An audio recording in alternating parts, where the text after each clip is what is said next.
하이하이, 안녕하세요, 텐입니다. 오늘도 새로운 기기를 하나 가지고 왔습니다. 삼성 중국기의 핵심 기종 중 하나라고 생각이 되는 갤럭시 A54.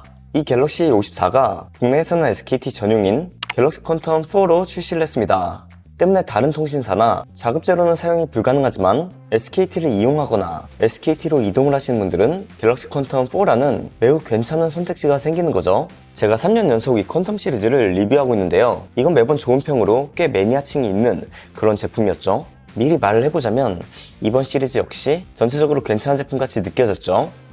그럼 함께 봐볼까요? IT도 패션이다.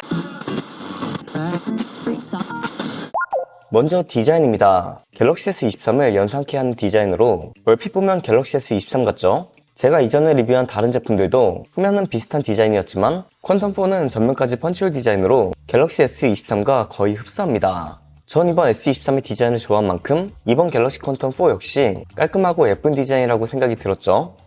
그래도 전면 디스플레이의 베젤이 얇은 편은 아니긴 한데, 그런데 전작까지만 해도 플라스틱 재질이었던 후면이 이번에는 전후면 모두 고릴라 글래스 5를 사용하면서 내구성도 우수하고 재질에서도 보다 고급감이 느껴지는 것 같습니다. 색상은 이렇게 세 가지, 어썸 그라파이트, 어썸 화이트, 어썸 라임으로 출시가 되었는데요.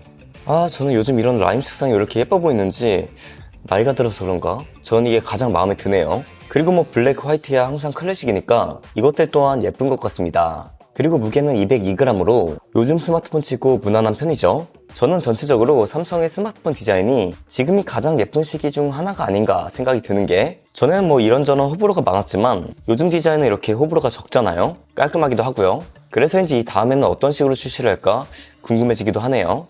돌아와서 디스플레이를 다시 보면 6.4인치의 FHD 플러스 120Hz 주사율의 디스플레이를 사용하고 있습니다. 때문에 화면 전환 시에 애니메이션이 부드럽죠.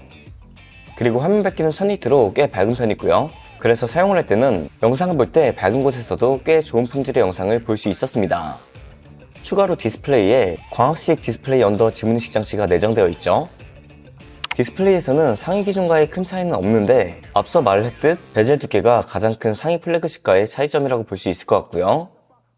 그럼 성능을 봐보겠습니다. AP는 엑시노트 1380 옥타코어 프로세서가 탑재가 되었는데요. 긱벤치 6의 결과를 보면 이렇게 나왔습니다.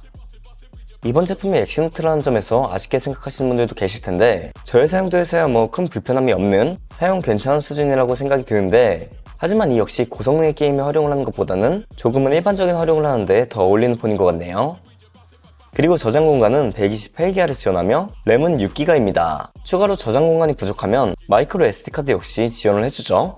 배터리는 5000mAh의 배터리가 탑재가 되었는데요. 며칠간 사용을 해보니까 역시나 배터리 사용 시간에는 큰 불편함이 없었고요. 그 외 25W의 충전 속도를 지원하며 무선 충전은 지원을 하지 않습니다. 이것도 아쉽다면 아쉽다고 할 수 있는 점이겠죠. 그래도 시리즈 최초로 IP68 등급의 방수 방지는 지원을 하는데요. 이런 게 별거 아닌 것 같아도 방수 방지 지원을 중저가 폰에서는 잘 안 해주거든요. 때문에 이 점 또한 이점이라고 볼 수 있겠죠. 그리고 무선 충전은 아무래도 플래그십 이외의 제품에는 잘 들어가지 않는 기능이니까 어느 정도는 예상했던 점인 것 같습니다. 지금 말했던 것 이외의 특징을 보자면 스테레오 사운드 지원, 햅틱 피드백 지원, 와이파이 6와 블루투스 5.3을 지원합니다. 삼성페이도 당연히 사용 가능하죠. 그런데 이런 걸 다 떠나서 이 퀀텀의 가장 큰 특징은 양자 암호 스마트폰이라는 점인데요. 갤럭시 퀀텀은 지난 2020년에 세계 최초로 출시를 했던 스마트폰 시리즈인데요. QRNG, 양자난수 생성기 칩셋이 탑재가 되어서 해킹이 어렵고 보안이 탁월한 게 이 폰의 가장 큰 특징이죠. 현재 이 기능의 사용은 다양한 앱에서 사용이 가능한데, 사실 이게 이름이랑 기능을 설명하기 복잡해서 그렇지 보안에는 정말 최고입니다. 자세한 기술 설명은 이전 버전에서 계속 했었는데, 이 기술을 그냥 이해하려고 하는 것보다 그냥 보안에 안전한 기능이다 라고 생각을 하시면 편하더라고요. 현재는 많은 분들이 은행 업무나 이런 개인정보를 요하는 기능 사용을 컴퓨터보다 스마트폰으로 더 많이 하는데요. 이에 더 철저한 보안이 가능합니다. 누군가에게는 이 보안 기능 때문에 서브폰으로도 추천드릴 수 있을 만한 보안의 강점이 있는 스마트폰이죠. 그럼 돌아와서 카메라도 잠시 볼까요? 카메라는 후면 OIS를 지원하는 5000만화소 f1.8 메인 카메라, 1200만화소 f2.2 초광각 카메라, 500만화소의 매크로 카메라, 이렇게 트리플 카메라로 되어 있습니다. 카메라가 3개라서 망원이 있을 줄 알았는데 그건 또 아니더라고요. 그리고 전면 카메라 3200만화소 f2.2 카메라 이렇게 되어 있습니다. 사진 결과를 보시면 꽤 괜찮은 결과를 보여줬죠.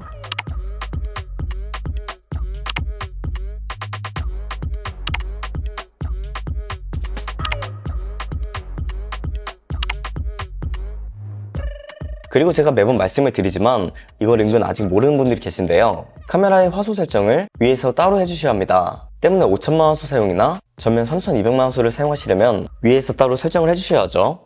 그리고 이번에 나이토그래피, 즉 저조도 사진도 많이 좋아진 것을 볼 수 있었습니다. OIS 또한 시리즈 내 최초로 탑재를 한 만큼 손떨방 부분에서도 전보다 확실히 좋아진 모습을 볼 수 있었죠.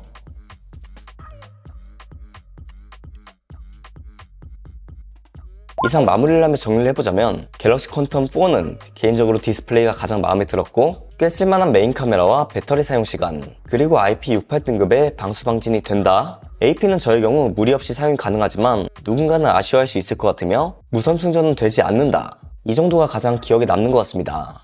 이번 갤럭시 퀀텀 4는 앞서 말했듯 SKT 전용 모델인데요. 개인적으로 이 가격대 제품을 고려하시는 분들에게는 매우 좋은 쓸만한 선택지라고 생각을 하며, 사실 이보다 더 좋으려면 가격대를 높이는 방법밖에 없으니까 이 제품은 단점보다 장점이 더 생각나는 그런 제품이었던 것 같네요. 오늘 함께 본 이 갤럭시 퀀텀 4는 6월 8일 사전 예약 없이 60만원대의 가격으로 출시가 될 예정이라고 하니까 참고해주시면 좋을 것 같고요. 그럼 이상 오늘 영상은 여기까지였고 저는 텐이었습니다. 유바.